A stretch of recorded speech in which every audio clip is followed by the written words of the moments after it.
aulas de grego intermediário da Escola Charles Spurgeon online. Estamos na nossa 18ª aula, ainda falando sobre os casos nominativos. Hoje ainda tratando sobre os usos gramaticalmente independentes do nominativo e falando sobre o nominativo como vocativo. Já temos falado sobre isso, do nominativo como vocativo ser uma estrutura gramatical utilizada pelos autores do grego do Novo Testamento para simplificar talvez a língua, no sentido de que eles não tinham uma estrutura do vocativo para outras declinações, e não só por isso, mas o que parece também é que o vocativo ele era o nominativo como vocativo é como se fosse uma simplificação da língua, certo? Então, como se a língua, como se o grego koiné, ele estivesse em direção a perder essa forma nominativa para que o nominativo fosse em si mesmo usado como vocativo. Então, como se fosse uma simplificação. Às vezes a língua faz isso, né? Na verdade, o caminho da língua é uma simplificação. Claro que não é uma simplificação absoluta, mas a língua vai em direção a simplificar-se, a abrir mão de formas que talvez poderiam ser descartadas em favor da simplicidade. Quando a gente estuda um pouco de linguística, a gente percebe esses movimentos da língua, e o que parece é que era isso que estava acontecendo ali no grego koiné, exatamente naquela época ali, quando o vocativo não tinha não era diferenciado das outras formas nominais em todas as declinações. Mas, enfim, o que queremos apresentar aqui também hoje é um texto especificamente interessante sobre o texto de Hebreus, no capítulo 1, e vamos trabalhar ali. Talvez você tenha pensado, poxa, mas a gente já olhou vários textos aqui do Novo Testamento, e agora nós vamos de fato tratar sobre um texto que você vai perceber de fato uma grande significância nele a partir dessa questão aí do nominativo como vocativo. Então, tendo falado sobre isso, vamos prosseguir aqui. O texto é de Hebreus no capítulo 1, versículo 8. Assim diz o texto, né? Pros de ton huion, hothronos su hotheos, eis ton aiona, tu aionos. Então, pros de ton huion, esclarecendo aqui pra gente, pros de é uma mais, ou seja, porém, mais, acerca, pros ton huion. Então aqui acerca do filho, essa construção aqui seria acerca ou com relação ao filho, acerca do filho. E aqui nós temos hothronos su, hothronos. Perceba que aqui nós temos um nominativo, hothronos. Aqui o artigo também está no nominativo. Su, teu. Então, teu. Hotheos está no nominativo também. Eis ton aiona, tu aionos. Seria em direção ao para todo o sempre, ou seja, para as eras das eras, para os séculos, eis ton aiona, né? Os séculos, as eras, enfim, a eternidade da eternidade. Em outras palavras, como a atualizada nos traduz aí, ele é para todo o sempre. Esse trono é para todo o sempre. Muito bem, tendo traduzido aí essa questão, vamos perceber o seu significado, certo? Há 3 possibilidades sintáticas para theos aqui. Por quê? Porque o thronos está no nominativo e o theos também está no nominativo. Se o thronos está no nominativo e o theos está no nominativo, nós temos dois nominativos em que eu vou ter que saber qual dos dois é o sujeito e qual dos dois é o predicativo do sujeito. Lembre-se de que a gente discutiu sobre isso. Quem é sujeito e quem é predicativo do sujeito. E mais do que isso, agora nós temos a possibilidade de termos aí um nominativo como vocativo, ou seja, um nominativo como invocação, tendo um papel de vocativo aí. Então vamos perceber aqui, se nós temos o nominativo, o Deus aqui, vamos tentar entender qual é a tradução de Theos. Se nós temos acerca do Filho, então vamos lá, Hothronos Theu Hothronos Su Hotheos. Então, o teu trono é para o todo sempre, é como está traduzido. Mas nós poderíamos traduzir Theos, Deus, é o teu trono. Ou seja, Deus é o trono do Filho, certo? Por que isso poderia ter a possibilidade de ser traduzido aqui? Porque nós temos um nominativo. Então, nós teríamos aqui, então, Deus é o trono teu, ou seja, Deus é o trono do Filho, certo? E então, nesse caso aqui, o Hotheos seria o nominativo sujeito. Por quê? Porque ele seria o sujeito dessa frase. Deus é, esse está implícito aí, certo? Não está claro na frase, mas ele está implícito, ele não está aparecendo, mas ele está aí inserido nessa oração. Então, o Deus é o trono teu, ou seja, Deus é o trono do Filho. Vamos colocar assim, né? Para ficar mais claro. Deus é o trono do Filho. Essa seria a interpretação dessa frase. Deus é o trono do Filho, porque no caso aqui, se nós olharmos assim, o Hotheos seria o sujeito. Mas se a gente toma o Hotheos como predicativo do sujeito, nós teríamos Hothronos su, tudo isso aqui seria o sujeito, Hothronos su, o teu trono é Deus. Lembra que o está implícito. Então, o teu trono é Deus. Da mesma forma, o teu trono é Deus, ou seja, Deus também é o trono do Filho. Nessas duas opções, a interpretação é a mesma. Deus é o trono desse Filho. Lembra que é como se ele estivesse dizendo assim, o Deus está dizendo sobre o Filho. Ele antes diz acerca dos anjos e agora ele está falando acerca do Filho.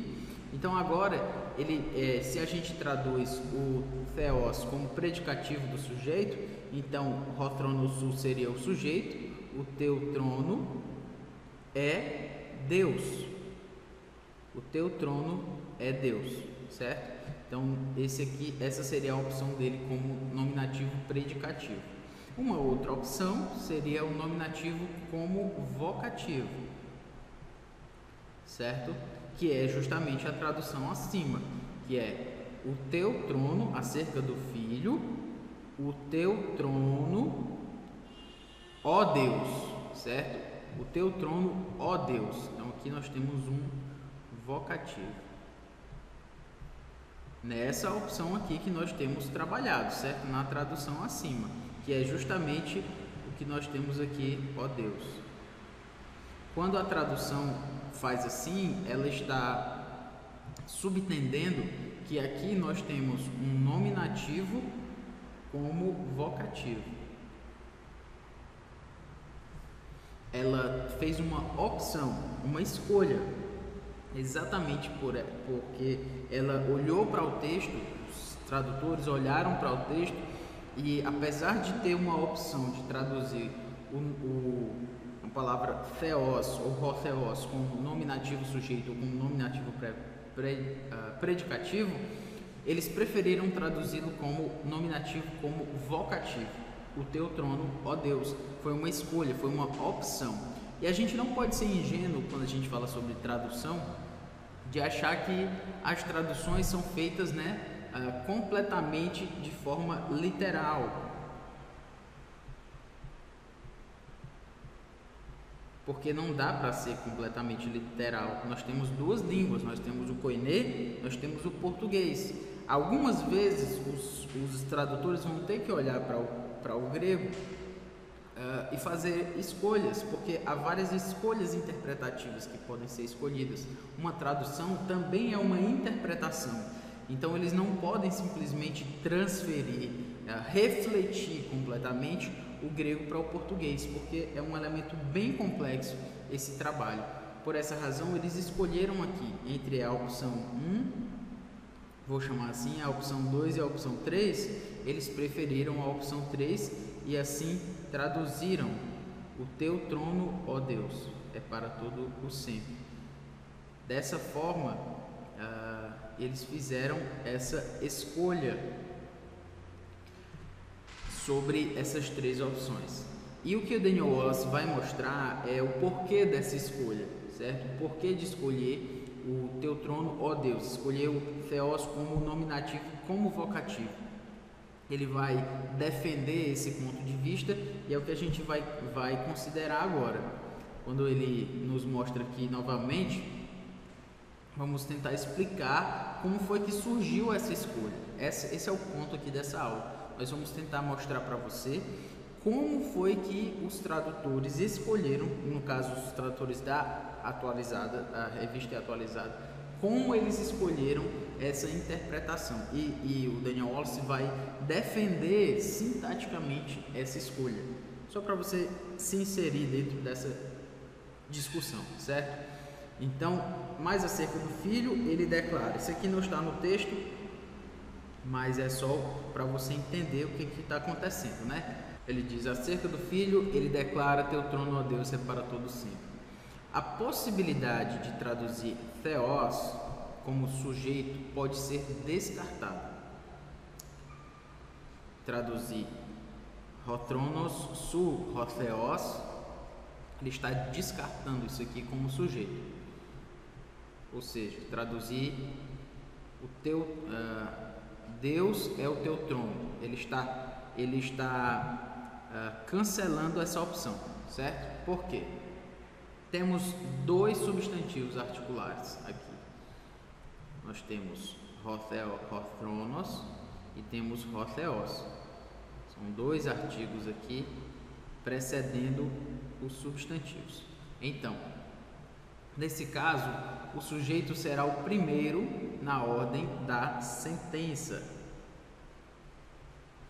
Se nós temos Hothronos, Hotheos, lembra que nós temos lá no nominativo, nós temos uma regra sobre que os substantivos articulares vão ter proeminência. Já que não é uma proeminência aí, já que os dois têm artigo, já que os dois estão fortes, então vem pela ordem da própria sentença. E nesse caso, Hothronos é que é o primeiro. Então, por essa razão, se nós fôssemos tomar isso por base, nós temos alguma base para apresentar Hothronos como o sujeito e não Hotheos como o sujeito. Então, dessa forma, por essa razão, é um indício de que Hothronos é que é o sujeito e não Hotheos, certo? Essa é uma primeira explicação. Essa explicação especificamente não está no Daniel Wallace, mas nós estamos tirando como implicação de uma outra apresentação dele, quando ele vai falar sobre o nominativo como sujeito, certo? Nas nossas aulas anteriores. E dessa implicação nós estamos aplicando a esse texto aqui exegeticamente, ok? Muito bem. Passando para o próximo aí, nós temos os argumentos específicos que ele traz nesse próprio capítulo aqui, nessa própria seção, Daniel Wallace mostrando para a gente o que é, como ele argumenta que hothronos é o sujeito e hotheos é um nominativo como vocativo. Vamos lá. Ele diz, é um exagero argumentar que se o autor quisesse chamar Deus, não é quisesse se chamar Deus, tá?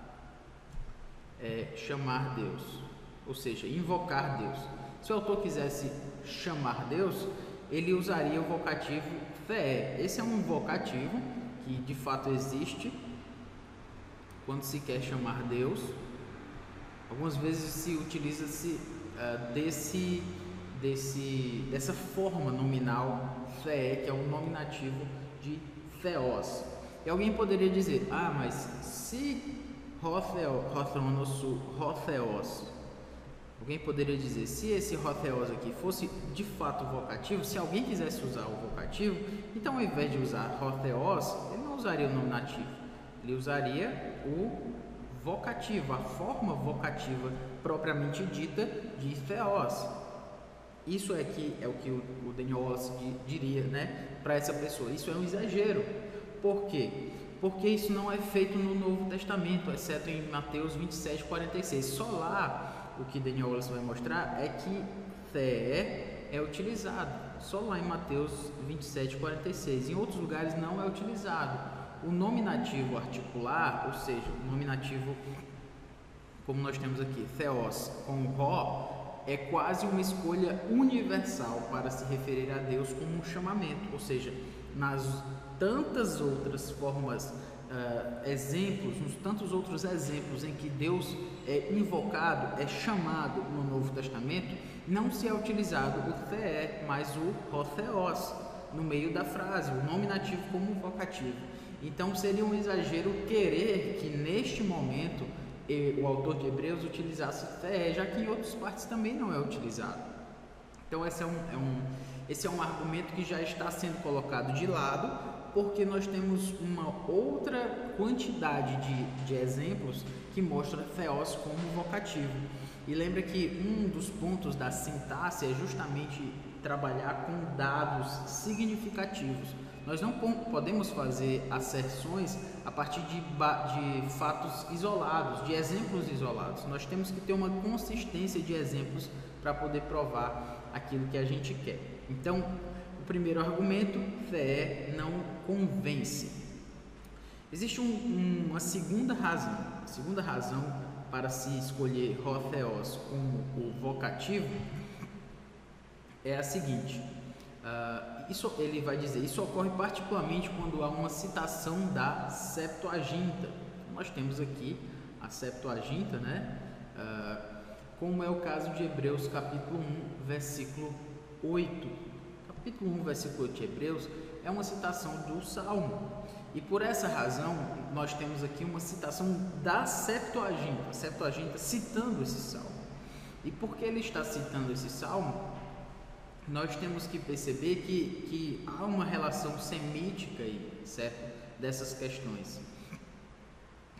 E isso é o caso também lá de Hebreus capítulo 1, versículo 8, quando há uma outra citação da Septuaginta, em que se é dito aqui, tu poiesai hotheos to thelema su, ou seja, para fazer, ó Deus, a tua vontade. Em uma outra citação aqui, nós temos o hotheos como um vocativo, certo? Então, se ele é um vocativo aqui, nós temos, portanto, que em outras ocasiões em que a Septuaginta é citada, o hotheos é utilizado como o vocativo, um nominativo como vocativo. E o que Daniel Wallace vai dizer é que quando se analisa a Septuaginta, a Septuaginta é igualmente reticente em usar a forma vocativa, ou seja, ela não usa muito a forma vocativa, muito provavelmente porque o hebraico não tinha essa forma, a forma vocativa. Não é que não se chamava ninguém no hebraico, obviamente havia invocações, mas não era utilizada a forma vocativa para fazer isso, porque não tinha essa forma. Então se utilizava-se de outros dispositivos sintáticos para fazer um chamamento, uma invocação. A Septuaginta, o argumento de Daniel Wallace é que a Septuaginta citando o hebraico, talvez os autores não usassem o vocativo porque eles estavam pegando do hebraico. O hebraico não tinha vocativo, então ele utilizava também um dispositivo gramatical do grego, no caso, o nominativo como vocativo, para que ele seja para que o vocativo seja apresentado, o chamamento seja apresentado. Esse é o ponto. Então, o primeiro é que theé, aquela forma vocativa de theos, não é utilizada, porque ele não é utilizado também em outros lugares do Novo Testamento. O segundo argumento é que a Septuaginta, quando vai ser citar o Antigo Testamento, ela o faz sem muito usar o vocativo. E aqui, como é uma citação, ela vai fazer também usar o nominativo como dispositivo gramatical, o nominativo como vocativo, como dispositivo gramatical para apresentar esse chamamento, essa invocação, ok? Muito bem. Passando aqui para a próxima aula, para o próximo slide. Acerca do filho, ele declara: Deuterono, Deus é para todo sempre. Uma outra razão para se considerar o ho theos como nominativo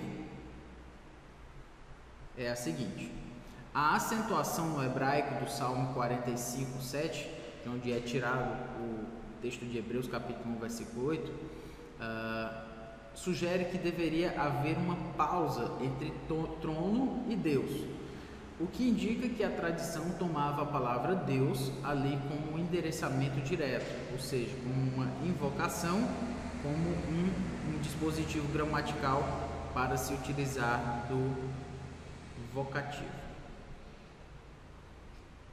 Não vou poder entrar aqui nos meandros do hebraico, mas eu estou reproduzindo o argumento de Daniel Wallace, quando ele quer dizer que lá no hebraico, nas acentuações, lembre-se que o hebraico ele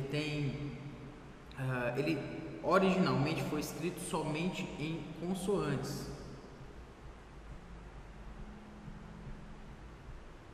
Certo? Então, fazendo uma breve explicação aqui, nós temos, é como se para a língua hebraica, alguém fosse escrever cavalo, ele escreveria isso aqui. Certo? E aí, como é que eu vou saber que é cavalo, né? Como é que eu vou ter certeza que é cavalo? Bom, contexto e várias outras questões, como exatamente o contexto vai ser muito determinante nesse ponto, a forma como é lido e tal, enfim. Mas a escrita do hebraico originalmente, e especificamente quando a Bíblia foi escrita, ela foi escrita somente assim, em consoantes. Depois, os maçoretas, muitos anos depois, já ali perto do Novo Testamento, da época do Novo Testamento, eles incluíram as consoantes. Então foi quando eles começaram a botar aqui, ó. Isso foi trabalho dos maçoretas, lá no hebraico, certo? Só para explicar. Eles não tinham,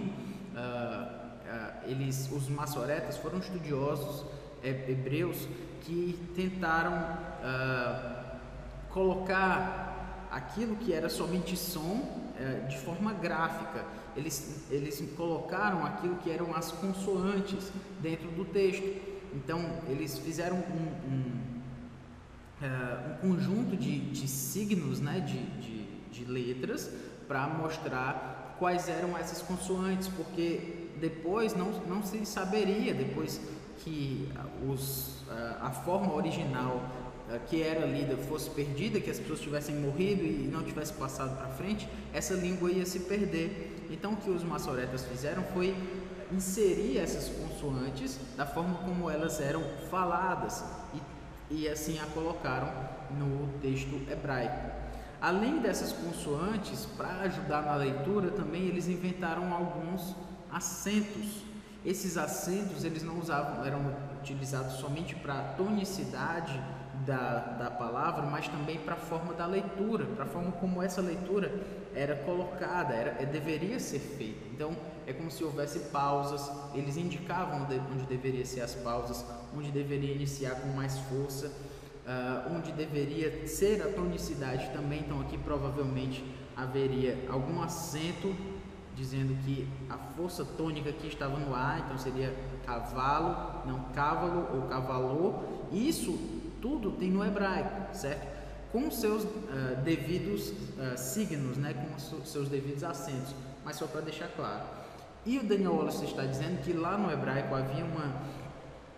há uma acentuação em Salmo 45:7 em que há uma espécie de pausa, como se tivesse uma pausa aqui e outra pausa aqui, mostrando que entre um e outro, lá no Salmo 45:7, haveria uma indicação de que aquele nome ali era um invocativo, certo? Por conta da leitura. Enfim, esse é o argumento que ele apresenta lá. Como a gente não está estudando hebraico, está estudando grego, mas só para você entender mais ou menos o que ele quer dizer com isso, ok? Por último, ele diz: essa visão leva seriamente à construção men-de, nos versículos 7 e 8, enquanto a visão SPN, ou seja, sujeito predicativo nominativo, né, não lida adequadamente com essas conjunções. Se traduzíssemos teu trono é Deus, o de perderia sua força adversativa, já que tal declaração poderia ser feita acerca dos anjos, isto é, Deus também reina sobre eles. Vamos explicar rapidamente aqui o que ele quer dizer com isso. Nós temos o teu trono, ó Deus, é para todo sempre. Mas o que eu quero chamar a sua atenção aqui agora é essa ideia aqui. Lembra que no grego existia uma construção chamada men, e aí ele escreve-se alguma coisa depois do men e depois o de. O que é isso? Seria o por um lado, por outro lado. É como se fosse uma construção que quando eu utilizo o men, você já espera que eu vou utilizar o de. É como se eu digo por um lado, e aí eu faço um argumento diante disso. Por um lado, o grego é uma língua excelente para ser aprendida pelos estudantes do Novo Testamento.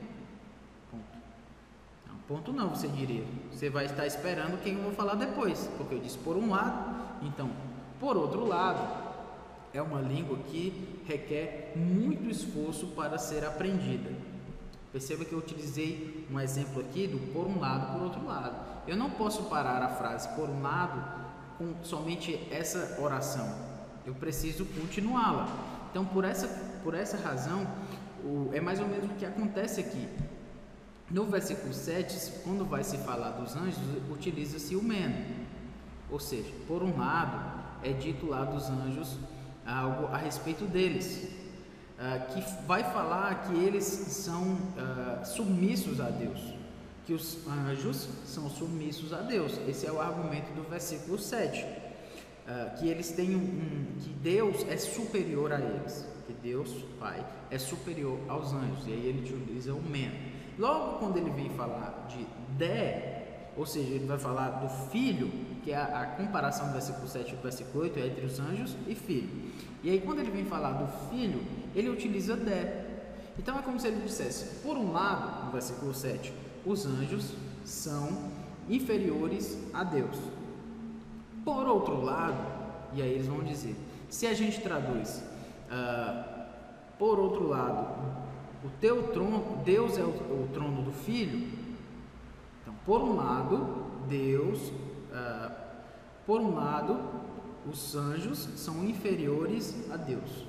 Por outro lado, Deus é o trono do filho. Só que se eu digo Deus é o trono do filho, eu estou, na verdade, atribuindo uma significância aí, um sentido de inferioridade ao filho. Então, o argumento sintático ele é quebrado, porque se por um lado o filho, os anjos são inferiores ao filho, por outro lado o filho, se por um lado os anjos são inferiores a Deus, por outro lado o filho é inferior a Deus. Opa, tá errado aí. Tá errado porque eu utilizei por um lado e por outro lado. Eu utilizei o men e o de. Então, essa tradução do Deus é o seu trono, utilizando Deus, o Hotheos, como sujeito, não faz sentido por conta do men e do de. É mais cabível você utilizar Por um lado, os anjos são inferiores a Deus, por outro lado, o teu trono, ó Deus, é para todo sempre. Ou seja, por outro lado, o Filho é Deus. O Filho é Deus. Por outro lado, Deus está falando do Filho e está chamando de Deus. Aqui nós estamos trabalhando com um forte argumento da divindade do Filho. Porque Deus Pai está chamando o Filho de Deus. Agora faz sentido. Por um lado, os anjos são inferiores a Deus Pai. Por outro lado, o Filho é Deus. Agora sim, o argumento faz sentido. O men e o de fazem sentido. Então, por essa razão, a gente precisa trabalhar percebendo que a sintaxe do Novo Testamento ela é muito importante. Então você talvez poderia ter pensado, mas são tantos termos e questões gramaticais e tal. Bom, de fato, a gente tem muita coisa aí para estudar, mas a significância exegética de um vocativo somente, que nos ajuda a entender a divindade do Filho, num versículo complexo como esse do capítulo 1, versículo 8 de Hebreus. Então, vale a pena dar uma estudada na sintaxe, é por isso que a gente está aqui trabalhando cada aula, para que você perceba a significância exegética de cada texto, ok? Se não entendeu, se for um pouco complexo, volta aí um pouco o vídeo, você vai entender. O ponto é, por um lado, o Filho por um lado, os anjos são inferiores a Deus, por outro lado, o Filho é Deus. Por isso, a construção men e de faz sentido, e por isso nós devemos escolher hotheos como Deus, como o vocativo, ao invés de escolhê-lo como o sujeito, ok? Muito bem, então que Deus nos abençoe, até a próxima aula.